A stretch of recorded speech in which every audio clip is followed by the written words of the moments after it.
Right now, people are saying they're not paying their taxes. Why should they pay their taxes? They can't get, they have no value. Their homes are going down, the value of their homes are going down. We have to do something. I talked to folks in Brown Marsh, the same thing. In Kelly, they have the same problem.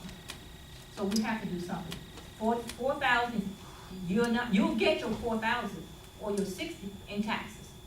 They'll pay their taxes, you'll recoup that $60,000. Any other discussion?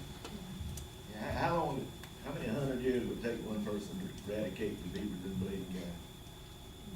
I can tell you what happens if you don't. We won't be here. What you gonna do if you don't do anything? If you Any don't other do nothing, discussion? you want the land worth 2 cents.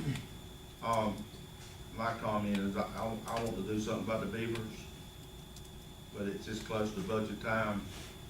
I think we really need to hold off and make a decision while we have some budget workshops, and then do the right thing. I think it's gonna take us July anyway to USDA even hire somebody, so I don't think the timeline's a problem right now. But it's up to the board, whatever the board wants to do. Any other discussion? All in favor of contracting with USDA for one person to trap beavers? This does not mean that we can't come back and revisit it, that budget time. Let me make sure that's understood, we can bring it back. All in favor, say aye. Aye. All opposed? No. All in favor, raise your right hand. 2, 4. All opposed? 4 to 4. We live to talk about it another day. Okay, Mr. Martin, next item. Thank you. Several years ago, we had a company named Spyglass to audit our telecommunications bills.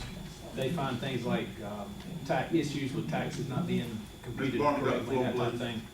And we just want to ask, they work on a fee basis, basically as a percentage type basis, so there's no, if they don't find anything, then there's no cost to the county, so it's really a win-win. So we'd like to present that again for the board to consider approving, to have our telecommunications bills reviewed. Any recommendations they have, they'll bring to us, and then we'll bring them to the board. Pleasure to the board. I'm asking a question before we do anything. Was it beneficial the last time? Or did it? It was, it didn't generate any tremendous amount of savings by any means, but it's worthwhile. I mean, it's really a no-lose situation. Motion by Mr. Britt, second by, I'll second. second by Dr. Effingham Goins. Any discussion, Dr. Effingham Goins? You're saying it didn't benefit us anyway at all. No, I said it wasn't a tremendous amount of savings that was identified. So, how much?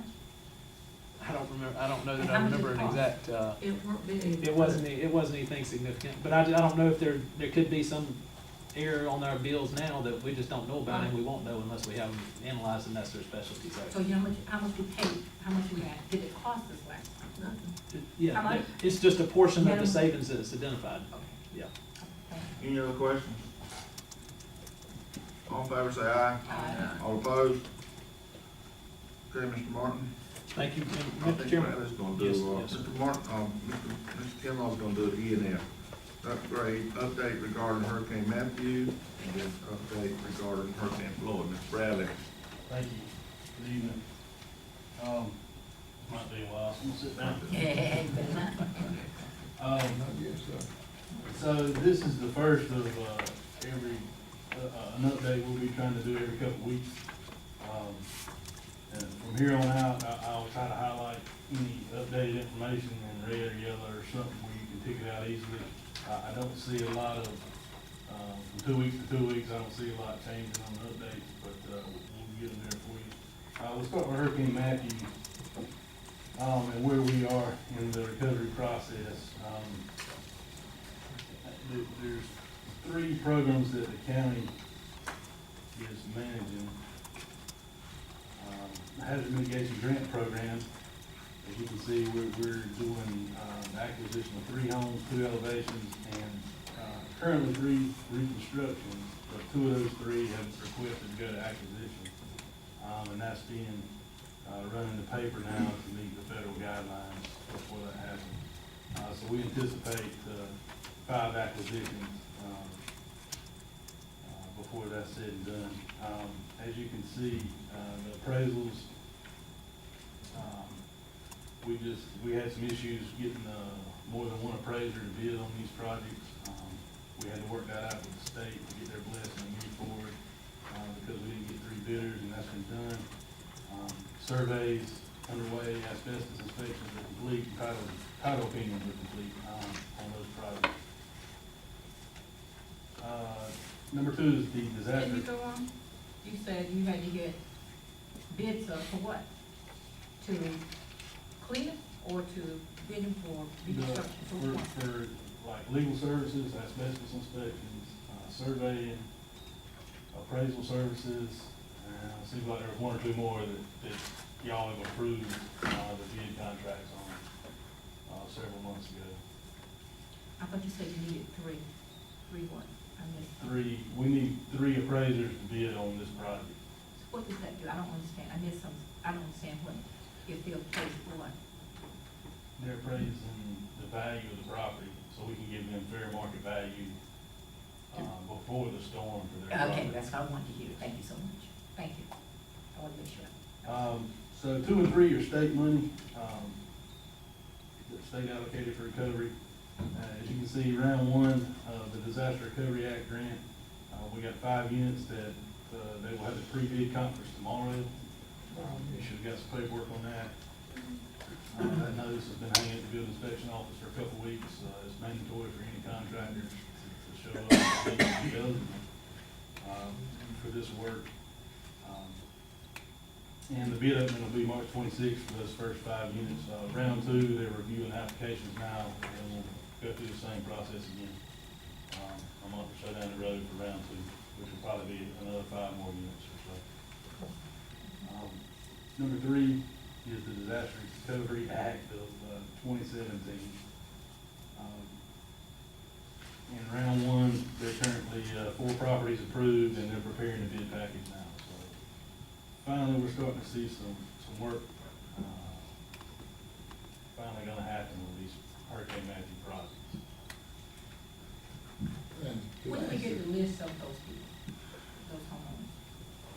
When do we find out who they are? I can provide them.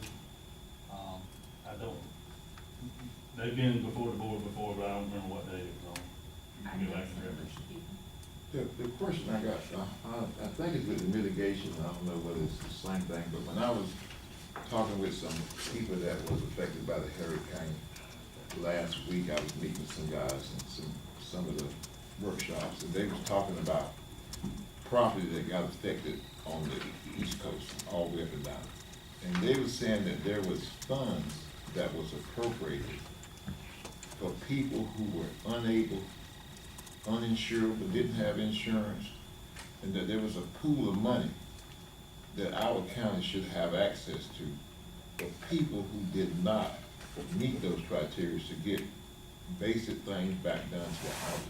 Where is those funds at? Are they available? How do we put people in contact with those funds? That's all these funds that we've been talking about. So what I'm saying is, but are they for, I know we talking about people who like, had, they were saying like if people had this loss of law, the property, furniture, this having a hard time, then there was funds in this program, with this mitigation that was there for them to use to assist with them. And they was asking, I was talking to them, I said, well, I haven't heard anything coming from our county about that. And they was asking me, and they were saying, yes, they are available. And even some guys out of Washington DC. They said funds available for your people to have that do not have the resources to meet the criteria for reconstruction of houses, but this to support them. And I was trying to figure out, those are funds available here, can we find them? Do I need to call this person back and ask them where they at, or how do you do it? If you can give me a name of the program, I'll be more than happy to research it. Because I didn't bring the book with I'm me. not sure that any of these programs that are listed on this first page we're discussing deal with furnishings. Yeah, that's what I was thinking about, because I've been here talking about this part, reconstruction of houses, but they were saying for people who had lost all the inside of everything, you know, this value, but they could get the houses back together, they couldn't afford to put them back together. Right. So in just a second, we'll talk about a program from Hurricane Florence that helps with that just a little bit. Okay. So the last thing on that is the CDBG funding. The state is taking ownership of that whole program. They're still working out of the chapel at the training center, still taking applications from Hurricane Matthew. Even though they're not taking Hurricane Florence applications, but they're still taking applications from Hurricane Matthew, and we'll continue to be there to take applications. Don't have a deadline on that. And as far as I know, nothing's been awarded on the CDBG program as of yet. Moving to Hurricane Florence, we see hazard mitigation grant program. The 407 section of that is an expedited acquisition only program. We were given 45 potential applicants from FEMA for this program. My staff has reached out to all of those except a couple they couldn't contact or couldn't find a way to contact, and through that process, we still have 5 that are eligible. The majority of those folks did not want to be bought out, and that was the only option for this program. So it looks like this process is moving fairly quickly, and we may see this buyout happen before we see anything from Hurricane Matthew. So that's a good thing, that they're moving so quickly.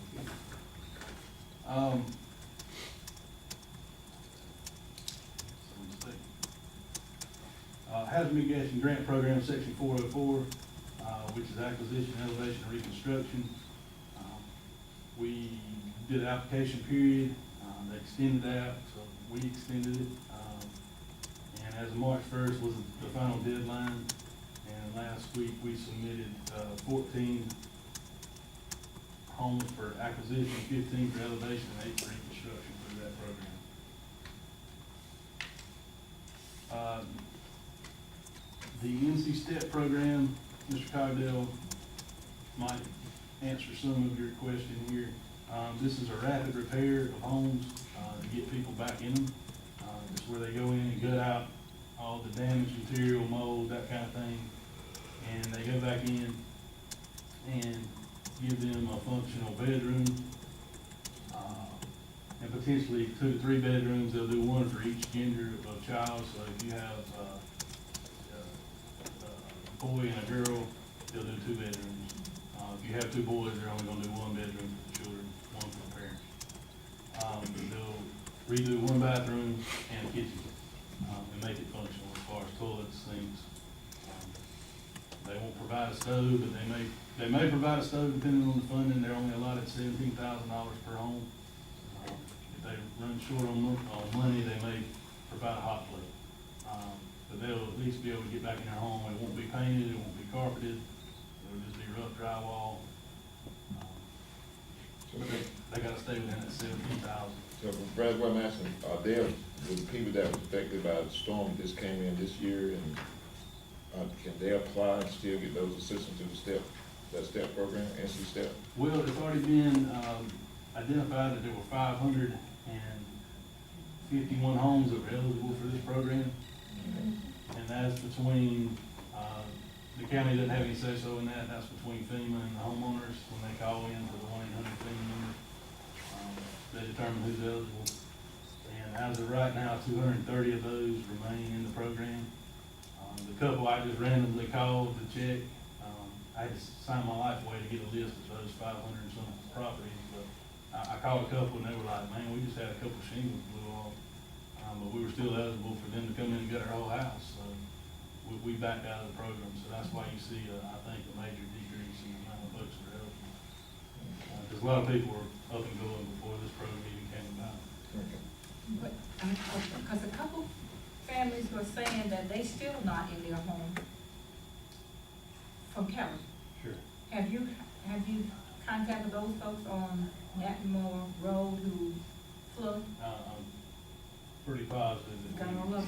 my staff has talked to a whole lot of Okay, people. 'cause But out of these 230 homes in this program, it's got to be done by April 3rd, and they just started last week, so. So I need them to call you, Absolutely, because she's one complaint, and I will give you her name today and number. please.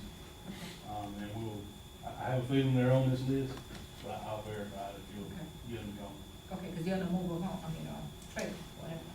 Mr. Kendall, Yes, so sir. if a house is been underwater and got mold in it, the possibility to do half the house, the other half, They're gonna get rid of the damaged material in the mold, 100%. just only repair part of it. When they come back in to put the material back in, they're only gonna make sure you can get in the house, that you can get to the kitchen, the bathroom, and a Based bedroom. on- based on- Okay, I thought you were saying they would only do half the house, the other half be just. And about keeping air. That is part of the program. So depending on how much of the 17,000 they spend putting drywall or ceiling or that kind of stuff up, they'll either end up with a central heating and air unit and new ductwork, or at minimum, they'll end up with a window unit, Okay. depending on how close they run to this $17,000. Any other questions? Thank you, brother. Yes, sir. Mr. Cardell, you can go back to your question now, if you want to, please. Y'all, please, shoot, I didn't mean to interrupt on the census communication, but I was trying to talk with Mr. Elkins while he was here, to ask him something, because I was on that planning board for 8 years, and I was looking at how we handle this process, and I wanted to ask him some specific questions, because when we looked at that policy and restructured it, we tried to do it so that it would be consistent, that you wouldn't have people popping up all over the community with car lots, and how to count car lots, the size of car lots and how big they could be, and the impact that they would have on communities. And I was wondering, are we let it with them to a point that we starting to cross over the boundaries of people with residential property? And the reason we put a policy in place to try and be agreeable and accessible to people to do this, because people had car lots, and what they would do is they would start selling cars, and before you know it, they had a junkyard. And we was trying to keep people from turning things into a junkyard. Just like a young man that was sitting there, he can sell 2 cars every day on his yard, put 2 out there every day. If it's on his private property, he can put junk cars out there. Then you got to have to try and figure out how to deal with the ordinance to get the junk cars off the lot. And that was the reason why we made it where a person would follow the small lot procedure, so they wouldn't create a junkyard. Because you could enforce them not putting the junkyard there and having so many used cars there. And that was the reason I wanted to ask him, how bad was this getting? That it was impacting the environment of the community to a point that we need to just start bringing them to this board. Because it doesn't require special use permit. Usually special use permits come to the board, not the one that he brought to us today. And I'll just ask the question, Charles, that's all I'm reading. Mr. Martin, I'll get you an answer. And I was trying to figure out how many of these things are going on, and we getting ready to create a problem that we went into to eliminate. And we got the problem eliminated, are we getting ready to start back again? That was my only question I was gonna ask. Mr. Martin, I'll get you an answer. That was the question I asked, because you can follow policy, why let the board put the policy in place if you're not gonna follow the policy they put in place? Since I give Mr. Cardell opportunity to speak, anybody else got anything you No, want to go? I'm on the next one. You're on the next one. Yeah, what it says, That's where I'm at. yeah, okay, I like that. We talked about, it was the drainage. Again, drainage at Beach Arcadia, we have a contract there, and it has not been 2 things. The guy who's doing the beaver is 1 thing, but they were cleaning the ditch in the area, and they were supposed to finish before they moved out. I got several calls, actually, I was in DC last week, I got a call, and I guess it rained, and they were saying they have a problem with the ditch on Dixon Road and Dixon Road, it's Dixon Road and that side road, Troy Graham Road.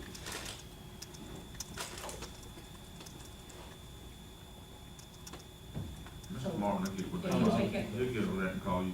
Please, and then, and I was talking to, who's that? Dana. Who just left? Yeah, no, Brad.